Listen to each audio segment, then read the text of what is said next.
목적이 있어야 합니다라는 제목으로 함께 은혜를 나누고자 합니다. 제가 가끔 이제 서울에 일이 있어갖고 이제 서울에 올라갈 때가 있습니다. 저 혼자 갈 때도 있고 이제 아들과 함께 갈 때도 있는데 이제 아들과 함께 갈 때 이제 대교들을 건넙니다. 보통 이제 지나가는 대교가 마포대교, 서강대교, 한남대교, 성산대교. 그 대교를 이제 지나가는데 그 대교를 지나갈 때 제가 아들한테 그런 얘기를 한 적이 있어요. 지금 이제 지나가는 대교 중에 이제 성수대교라고 있는데 이게 오래전에 한번 무너진 적이 있어. 이렇게 얘기한 적이 있습니다. 성수대교가 무너진 지 한 28년 정도 지난 것 같아요. 제 기억이 맞다라면은 한 28년 정도 이제 지난 것 같습니다. 그 사건이 있고 시간이 흘러 뒷 이야기들이 있습니다. 뒷 이야기들이 그 이야기를 들어보면은 그 중에 한 이제 여학생의 이야기가 중학생 여학생의 이야기가 우리들의 가슴을 좀 뭉클하게 하는 그런 이야기가 있다라는 것입니다. 이 학생이 이제 아침 식사를 하고 이제 나가는데 1시간도 안 되어서 이제 가족들에게 싸늘한 시체로 이제 돌아왔죠. 부모님들에게 있어서는 참 충격적인 이제 일입니다. 근데 이 여학생의 아버지가 딸의 가방 속에서 한 가지를 발견하게 되는데 그것은 이제 일기장을 발견하게 돼요. 일기장. 그 일기장에는 그 딸의 일기장에는 이런 글이 쓰여 있었습니다. 나는 장차 꿈이 있는데 나의 꿈은 이제 장애우들을 위해서 산을 살아가는 것이다. 나는 장차 그들의 손이 되어주고 발이 되어주고 방해가 되어줄 것이다 라는 글귀가 그 일기장에 쓰여져 있다는 것입니다. 이 여학생은 일찌감치 자기의 미래에 대해서 명확한 그림이 있었던 학생이었습니다. 확고한 의지가 있었고 목적이 있었고 뜻이 있었고 그것을 마음에 품고 있었다라는 것이죠. 근데 보십시오. 안타깝게도 그 꿈을 이루지 못한 채 사고로 목숨을 잃었다라는 것이에요.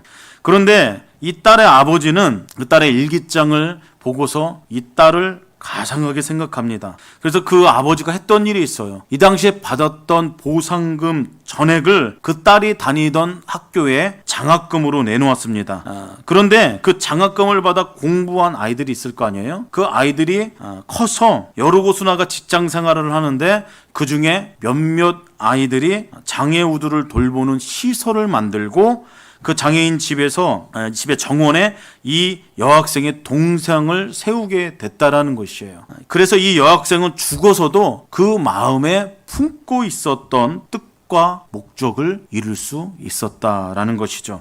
저는 이 이야기를 들으면서 이런 생각을 해봤어요. 사람은 어떠한 마음에 어떠한 생각과 어떠한 뜻과 어떠한 목적을 가지고 살아가느냐 하는 문제는 굉장히 중요한 문제구나라는 생각을 하게 되었습니다. 제가 질문 하나 하겠습니다. 여러분 살아가는 데 있어서 어떠한 뜻을 가지고 살아가고 계십니까? 어떠한 목적으로 삶을 살아가고 있습니까? 어떠한 뜻을 품고 인생을 살아가시고 있습니까?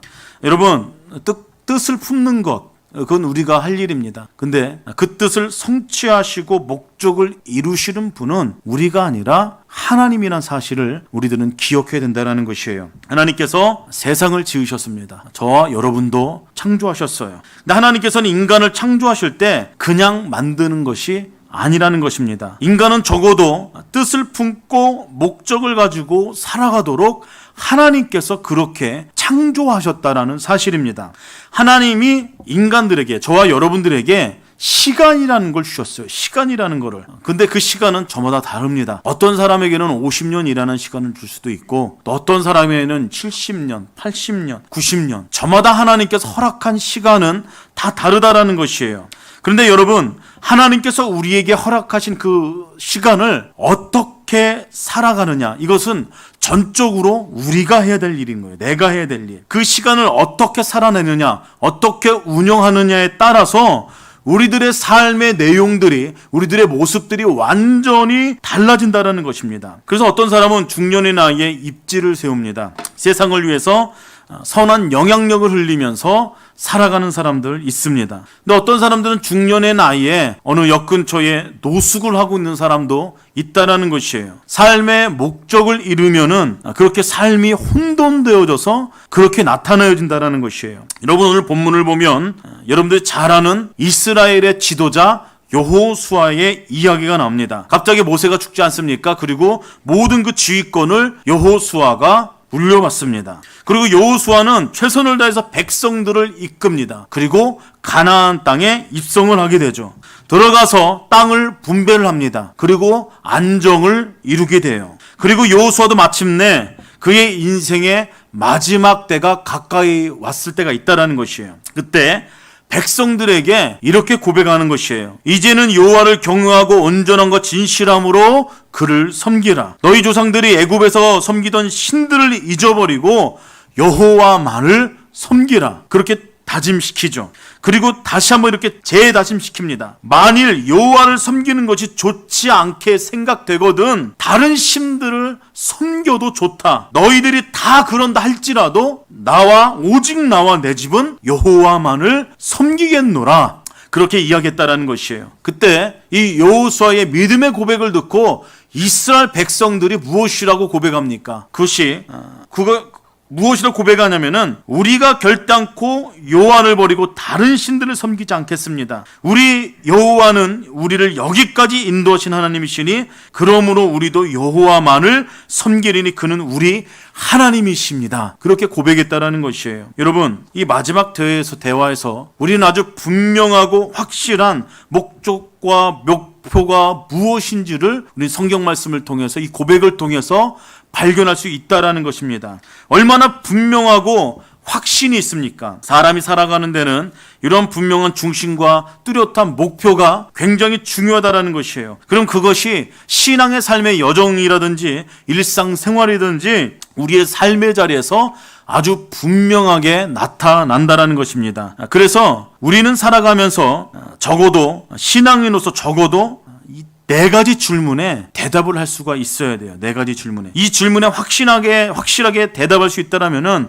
우리는 하나님께서 기뻐하시는 성공적인 신앙의 길을 걸어갈 수 있다라는 것입니다. 오늘은 여러분들의 신앙의 삶을 더욱더 확실하게 위해서 이 네 가지 질문을 제가 여러분들에게 해보도록 하겠습니다. 그리고 이 질문에 여러분 답해보시길 바랍니다. 스스로 답을 해봤으면 좋겠어요. 그 첫 번째가 무엇이냐면은 나의 삶의 목적은 무엇인가라는 질문입니다. 여러분의 삶의 목적이 무엇입니까? 이 질문 앞에 어떻게 대답을 하시겠어요? 사람들은 한두 가지 목적을 저마다 다 가지고 살아갑니다. 어떤 사람은 그것이 물질일 수가 있어요. 물질이 삶의 목표일 수가 있습니다.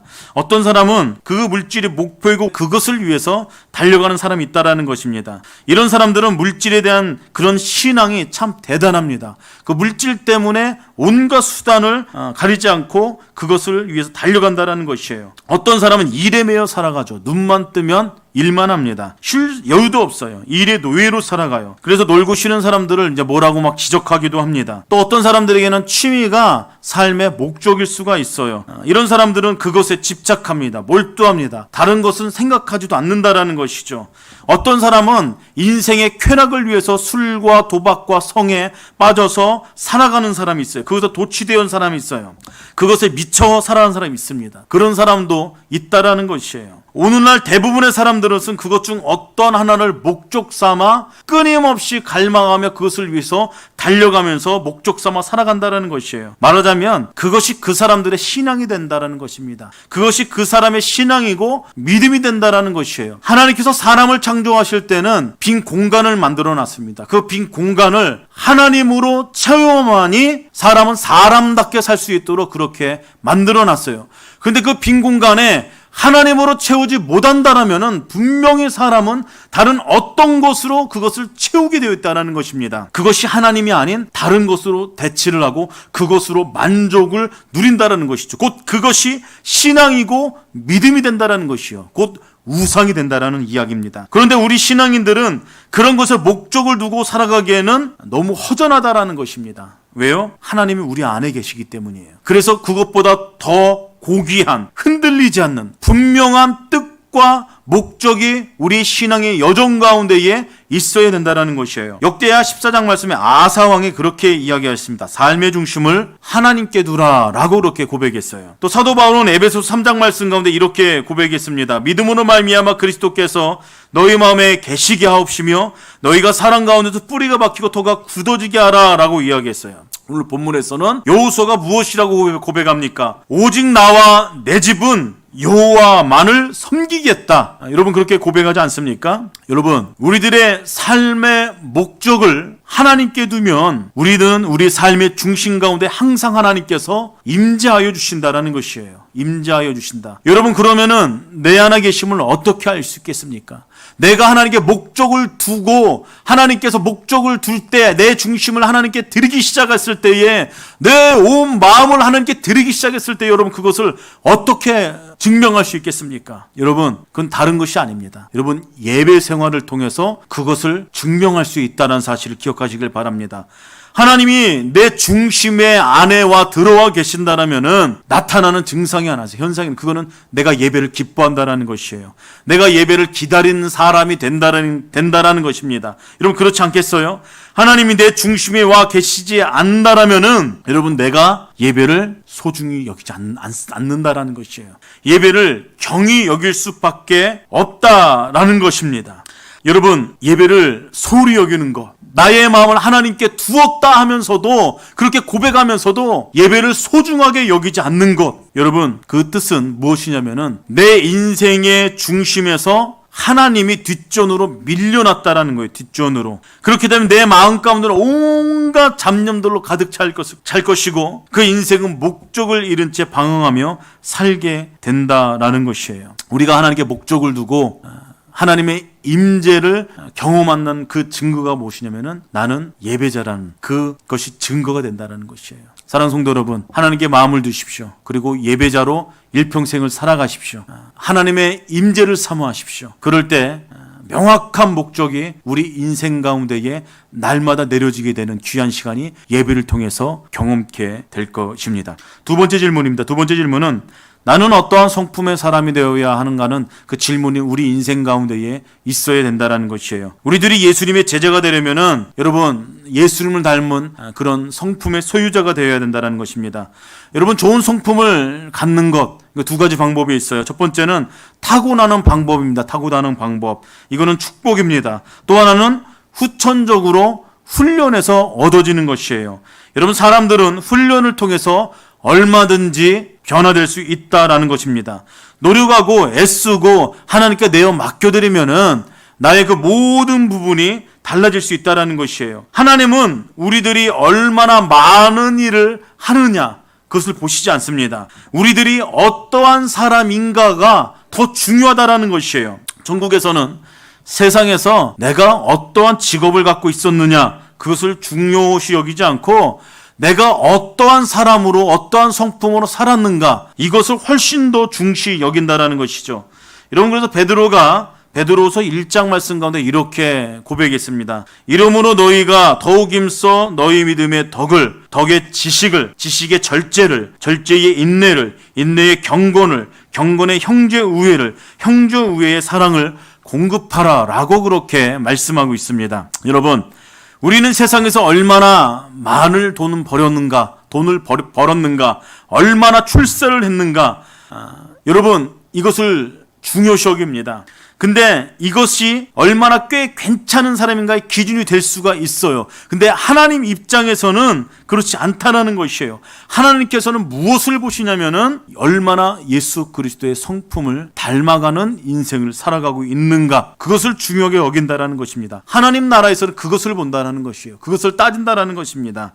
적어도 하나님 나라에서는 얼마나 부자냐, 얼마나 성공했냐, 얼마나 출세했냐 이거 따지지 않는다라는 것이에요. 너희는 얼마나 주님을 닮은 인생을 살았느냐 그것을 본다라는 것입니다. 여러분 얼마나 예수님을 닮은 인생을 살아가고 계십니까? 부모는 오래 살면은 닮은다고 합니다. 얼굴도 닮고 식성도 닮고 성품도 닮아간다고 해요. 그게 정상이죠. 부모와 자식도 어딘가 모르게 닮은 부분이 있습니다. 참 묘하죠. 그런데 신앙생활도 마찬가지라는 겁니다. 신앙생활을 깊게 하면은 예수님을 닮을 수밖에 없다라는 것이에요. 그 중에 특별히 성품을 닮습니다. 예수님의 성품을 닮아요. 그것이 변화된 삶 아닙니까? 그 예수님을 닮은 그 힘이 세상을 구원시킵니다. 세상을 변화시킵니다. 세상을 치료한다라는 것이에요.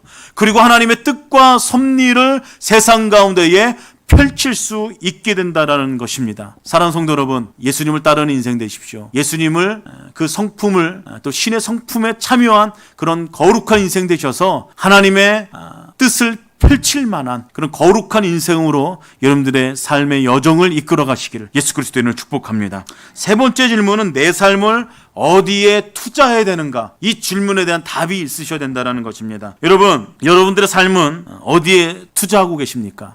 성경에서 말하고 있는 투자해야 될 삶은 정확하게 한마디로 말하자면은 섬기는 삶에 투자해야 된다라고 이야기하고 있다라는 것이에요. 우린 주님의 제자들이죠. 우리는 세상을 살면서 섬기는 삶을 살도록 위해서 지음받았다라는 것입니다. 그래서 세상에서, 가정에서, 교회에서, 사회에 기여해야 되고 감당해야 되고 섬겨야 될 부분이 어떤 부분이 있는가, 그걸 늘 생각하셔야 된다라는 것이에요.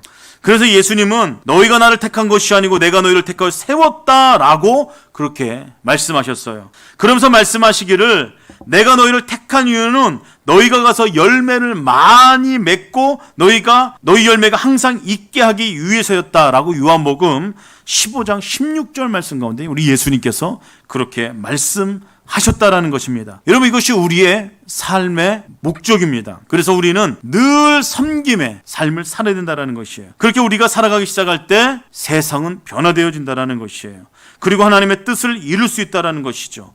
그리고 그 삶의 향기가 좋다는 것입니다. 감동이 주어진다는 것이에요. 그래서 우리는 누군가를 섬기도록 지음 받았다는 것입니다. 여러분 잘 아는 에스파냐의 작가 세르반테스라는 사람이 있어요. 24살 때 전쟁에 나가 부상을 당해서 불구의 몸이 되지 않습니까? 그리고 58살 때는 모함을 받아 감옥에 갇히게 돼요. 감옥에서 만난 죄수들은 한결같이 비통해하고 낙심하고 자포자기의 삶을 살아가고 있었습니다. 그래서 이 사람들을 어떻게 하면 기쁘고 재미있게 해줄까라는 그런 생각을 이 사람이 했다라는 것이에요.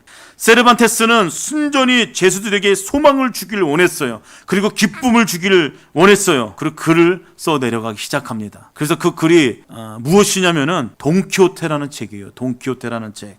그런데 이 책이 불후의 명작이 됐다라는 것 아닙니까? 여러분, 바로 이런 삶이 우리들이 세상에서 해야 될 일이라는 것이에요. 다른 사람들을 위해서 섬기는 일이 최상의 신앙인의 삶이라는 사실을 기억하시길 바랍니다. 이 섬김의 삶은 예수님의 성품을 닮아 사는 일이에요. 우리가 섬기기 시작할 때, 작은 일부터 섬기기 시작할 때 예수님의 그 향기는 세상 가운데에 전염된다는 것이에요. 흘러간다는 것이에요. 여러분들의 섬김을 통해서 예수님의 그 은혜와 그 향기가 흘러가게 되는 그 귀한 일들이 경험되어지기를 주님의 이름으로 축복합니다. 마지막으로 네 번째는 나는 어떠한 도구로 사용되어져야 되는가? 이 질문에 대한 대답이 분명히 있어야 된다는 것입니다. 여러분, 나는 어떠한 도구로 사용되어져야 되는가? 나는 하나님을 알리는 도구로 사용되어져야만 한다는 것입니다. 이것이 나의 존재의 이유이고 목적이라는 것이에요. 그래서 우리에게 사명이 주어졌다라면은 그 다른 것 아닌 예수 그리스도를 전하는 것, 복음을 전하는 것, 전도하는 것에 있다라는 것입니다. 나의 삶을 통해서 하나님이 세상에 전달되고 느껴지도록 사는 것이 우리들의 삶의 목적이 되어야만 한다라는 것이에요. 그래서 전도하는 일이 가장 중요한 일이라면은 우리는 그 일을 주저해서는 절대로 안 된다라는 것이에요. 그래서 우리가 삶의 자리에서 늘 예수님을 이야기해야 돼요. 예수님을 증거하고 예수님이 어떠한 분인지 날마다 입술로 고백해야 된다는 것입니다. 우리는 그런 도구로 부르심받았고 사용되어져야만 한다는 것이에요. 제가 기도하면서 한 가지 결단한 일이 있습니다. 개척훈련 들어가서 이제 교회에 이제 계속해서 이제 전도적인 어떤 그런 부분들을 갱신시키기 위해서 제가 이제 몇 가지 이제 해야 될 일들을 결정해서 이제 그 훈련원에 제가 보고서를 올렸어요. 몇 가지를 올렸는데 세 가지를 올렸습니다. 세 가지를 올렸는데 제가 메시지 때마다 간간히 이렇게 말씀드리가 있는데 교회 안에서도 복음이 필요합니다. 교회 안에서도 복음이 필요하고 교회 밖에서도 복음이 필요해요. 무슨 얘기냐면은 날마다 예수님에 관한 이야기가 교회 공동체 가운데 흘러 넘쳐야 된다라는 것입니다. 그런데 실제적으로 교회 공동체 안에 예수님에 관한 이야기를 소개를 받거나 복음에 대한 감격을 놓친 사람들이 꽤나 많이 있다라는 것입니다. 여러분들은 어떻습니까? 교회를 10년, 20년 다녀도 복음에 관해서 이야기를 듣지 못하신 분들도 꽤 된다라는 것이에요. 그럴 때 본질이 흐려지는 것이죠. 그렇기 때문에 제가 한 가지 결단하는 것은 이제 60대 이상 되시는 이제 어르신들은 제가 볼 때는 전투력이 굉장히 상당하시기 때문에 이제 공예배를 통해서 계속해서 더 저와 함께 이제 호흡을 맞춰가면서 교회 공동체를 세워 나가면 되고, 또 이제 뭐 신방하는 부분이나 구역을 세우는 부분들은 함께 해 나가면 될 일이라고 저는 생각합니다. 그 다음에 30대, 40대 여러분들과 함께 제가 집으로 이제 뭐 방문을 하든지 아니면 따로 시간을 함께 나눠서 복음에 대해서 다시 한번 나누는 시간을 갖길 원한다라고 제가 잠깐 언지를 드렸을 거예요. 그래서 조만간 이 일들을 할 겁니다. 8주 과정으로 예수님에 관한 이야기들을 다시 한번 저와 함께 나누고 기도하는 시간을 가질 거예요. 그리고 이제 3, 40대뿐만 아니라 우리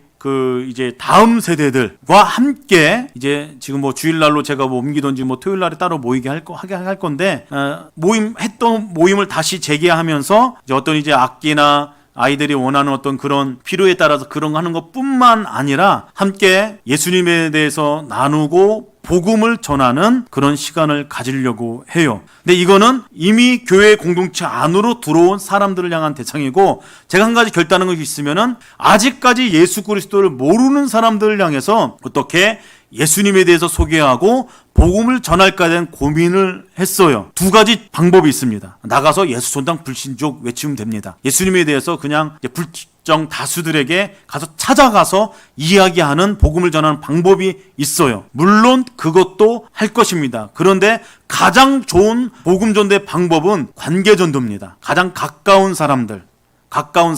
여러분, 그래서 여러분 지금 전도해 보신 분들이 계시지 않습니까? 그런 분들 어떤 사람들이에요?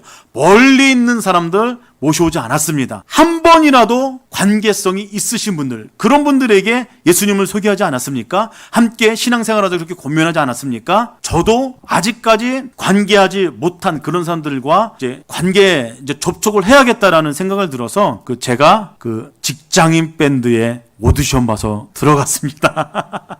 예, 제가 갑자기 기도하는 도중에 여러분 당근 있지 않습니까? 당근. 거기에 밴드를 모집합니다. 누구든지 환영입니다. 해갖고 이제 취미생활 하시는 분들이 모여갖고 1년에 2번씩 공연도 한다고 하더라고요. 그래서 제가 이제 채팅방에다 글을 남겼어요. 저 초보인데 제가 들어가서 이제 함께 해도 될까요? 근데 거기서 무조건 웰컴한다고 와서 제가 가서 오디션 보고 웬걸 갔더니 6월 둘째 주 토요일 날에 또 이제 당진 문화회관에서 당진에서 이거 직장인 밴드라는 분들 이제 전체 공연이 있더라고요. 6월 달에 공연합니다. 제가 중학교 때부터 베이스 기타 쳐서 이제 베이스로 이제 오디션 보고 들어갔는데, 근데 그분들은 저 뭐 하는 사람인지 모릅니다. 아직까지. 굉장히 궁금해요. 가면은 이제 모여서 그분들이 좀 점잖으신 분들이고 대부분 3, 40대 또 60대 분들도 계시고, 그런데 물론 이제 뭐 보니까 이제 신앙 없으신 분들이 대부분이에요. 그래서 모이면은 가끔 가다가 이제 주님과 함께도 하세요. 예, 저는 이제 주님과 함께 할 때 저는 이제 콜라 사이다 달라고 그럽니다. 그 사람들이 이상하게 생각하죠.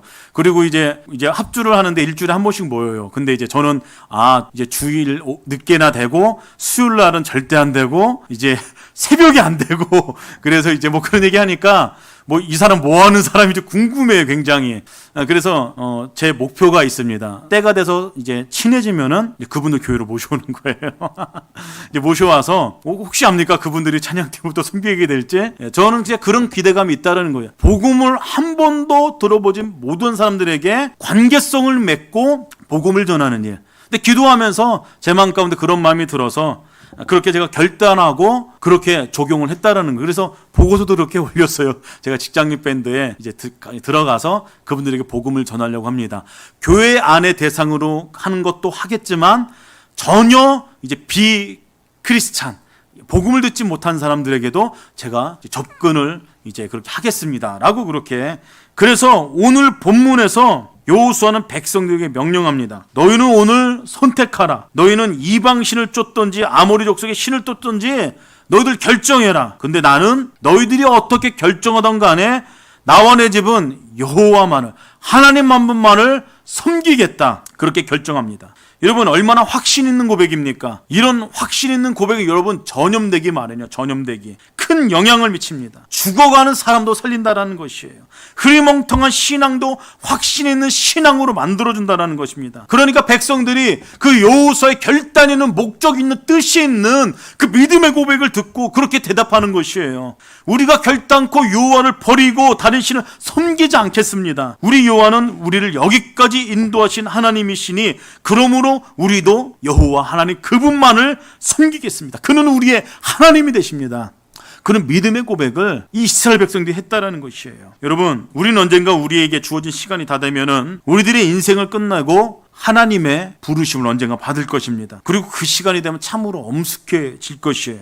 그래서 어떤 프로그램을 보면은 그 시간을 미리 체험하기 위해서 유서를 미리 써보는 책 프로그램도 있고 관에 미리 들어가 누워보는 그런 프로그램도 있다고 합니다. 그래서 그런 것을 보면서 저는 그런 생각을 해봅니다. 내가 내 인생을 다 끝나고 나의 마지막 때 사람들은 나를 어떻게 평가할 것인가? 사람들은 내 인생에 대해서 어떻게 이야기할 것인가? 나는 성공한 인생을 살았다라고 평가를 받을 것인가? 실패한 인생을 살았다라고 평가를 받을 것인가? 여러분, 그런 궁금증이 있을 때가 있지 않습니까? 그런데 엄밀히 생각해 본다면은 더 중요한 것이 있어요. 더 중요한 것은 내가 죽음 이후에 나는 어떠한 사람이었다 라는 그런 말을 듣는 일보다 우리의 삶에 있어서 하나님께서 나를 어떻게 보시는가, 여러분, 그것이 더 중요하다는 것이에요. 여러분, 우리의 삶의 목적은 사람이 아닙니다. 사람이 아니에요. 하나님을 기쁘게 해드리는 것, 그것이 목적이 아닙니까? 우리가 이 세상을 다 살고 하나님께 가면 하나님께서